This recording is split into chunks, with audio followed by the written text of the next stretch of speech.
All right, so this is going to be a start of a starter replacement. Well, start a diagnosis, and could potentially result in a starter replacement for a 2003 Ford Taurus, the regular 3.0 overhead valve engine.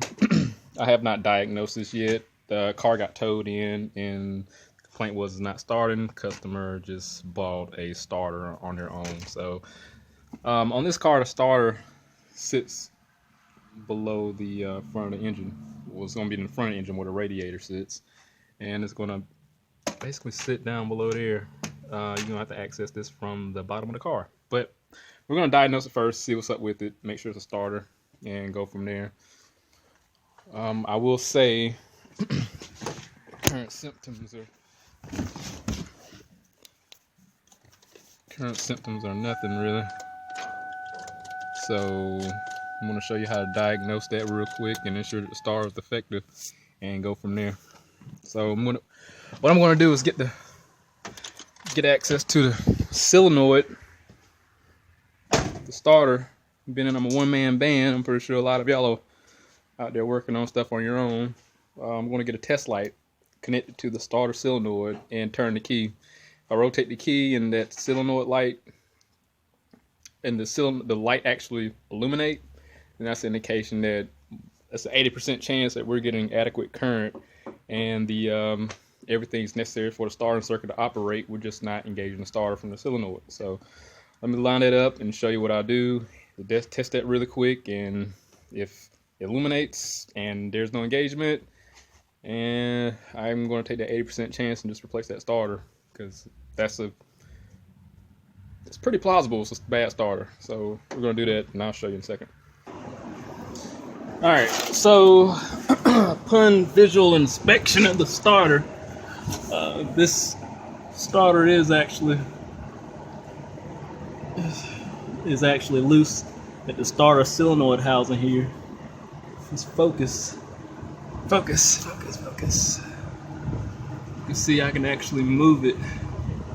The back of the housing, I'm pretty, from past experience, I can assure you that there's probably a bad connection in there.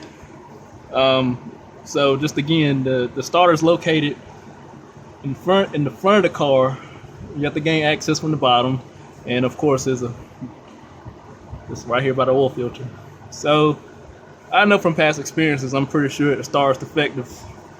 But I'm going to still show you how to test this solenoid anyway, as far as a signal. Here's you have two wires. You got one here to activate the solenoid, and you got a constant 12 volts here. You can put a voltmeter here and test the 12 volts, but we're just going to go straight here. I'm assuming that everyone's getting 12 volts, because that's generally not going to be the cause. But if we don't, then I'll test that.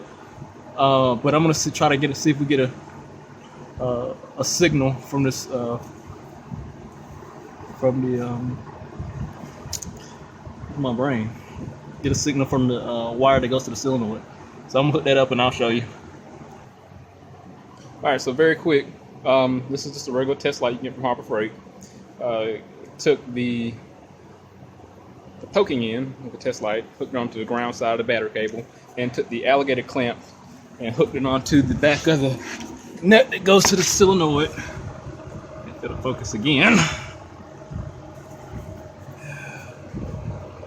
Right there. So this is going to the solenoid wire. Focus. And what I'm gonna do is try to crank it, and if the light illuminates, then we can confirm that we have a defective starter. Here we go. Keys on. Turn this switch. Let's turn on, off, and I'm gonna turn it back on. So we got some illumination going on. So we're gonna replace the starter, and I'll show you how to do that. All right. So to remove the starter, you have to go to the bottom, and there's two 13mm bolts. If I can get this to go back. There's two 13mm bolts, one at the base of it, and then there's one that sits on the They face the same side on the transmission. You'll move those, and the starter should come loose, no problem. But what you'll have to do is be able to get the cables off, and those should be about either 10 or 11 and 13 probably, feels like. So remove those and you should be able to pull the whole thing out. Alright, so I was able to maneuver it and get it to hang down with both cables on there, and I got them loose. It was a 13mm and 10mm, so they're loose and the starter's just gonna come right on out. Just like so. Oh boy. And literally only took 5 minutes, less than that. Very basic tools. Alright, get the other starter on there and start up and should be done with the job. Alright, so got the bolts, basically replaced everything in reverse order. Got the negative terminal hooked back up, and it's gonna be the first start up and see how everything works. Just like new. So, yep, we confirmed that the starter was defective and went through a basic repair, and it literally only took 20 minutes to diagnose and repair the starter. So book time was like an hour, repair time 20 minutes, and all's good. Have a good one.